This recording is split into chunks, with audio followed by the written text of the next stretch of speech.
Quantum computers classical computer से काफ़ी fast होते हैं।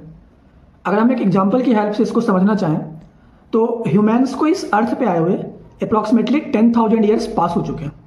अगर हम एज्यूम करें कि कोई एक प्रॉब्लम है, उसको क्लासिकल कंप्यूटर को सॉल्व करने में 10,000 ईयर्स का टाइम लगेगा, तो उसी सेम प्रॉब्लम को quantum computers with in 3 to 5 minutes में सॉल्व कर सकता है। सो इस लेवल का डिफरेंस होता है क्वांटम कंप्यूटर के स्पीड में और क्लासिकल कंप्यूटर के स्पीड में। सो आखिर ऐसा क्यों होता है, ये जानने से पहले हम दो इंपॉर्टेंट कंसेप्ट्स की बात करते हैं। पहला है सुपरपोजिशन। तो सुपरपोजिशन क्या होता है?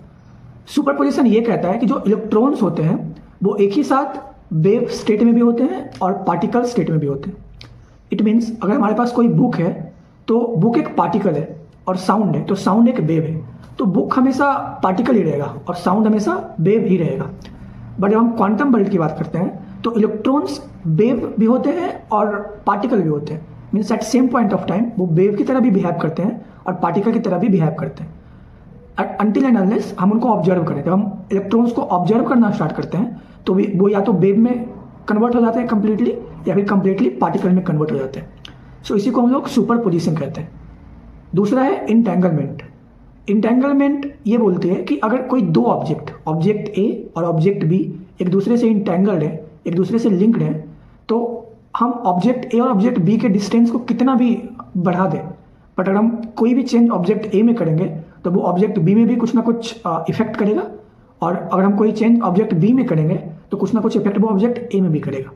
इट मीन्स कि अगर कोई एक व्यक्ति अर्थ पे है और उससे कोई एक दूसरा व्यक्ति किसी और यूनिवर्स में इंटेंगल्ड है उससे, तो अर्थ पे जो व्यक्ति कुछ भी करेगा तो उसका प्रभाव वो दूसरे गैलेक्सी के व्यक्ति पे भी पड़ेगा।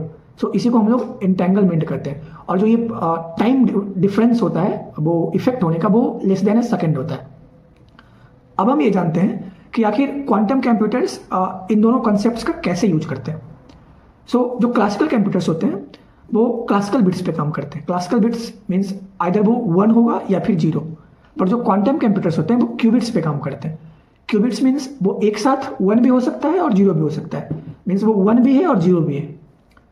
सो हम फिर से एक एग्जांपल लेते हैं। लेट सपोज एक पजल है जिसमें कि हमको 10,000 ऑप्शंस दिए गए और हमको एक करेक्ट ऑप्शन फाइंड करना है। तो क्लासिकल कंप्यूटर्स को उस पजल को सॉल्व करने के लिए वो 1 by 1 सारे ऑप्शंस को चेक करेगा और जो ऑप्शन करेक्ट होगा वो हमें बताएगा। इट मीन्स क्लासिकल कंप्यूटर को उसको सॉल्व करने में 10,000 स्टेप्स लेने होंगे।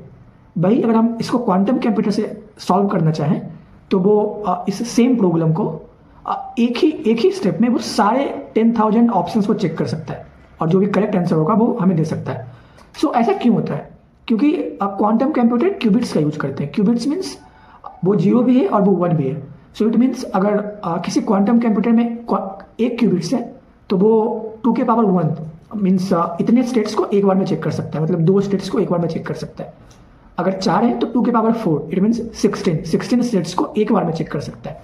इट मीन्स अगर n क्यूबिट्स का कोई क्वांटम कंप्यूटर है तो वो 2 के पावर n स्टेट्स को एक बार में चेक कर सकता है।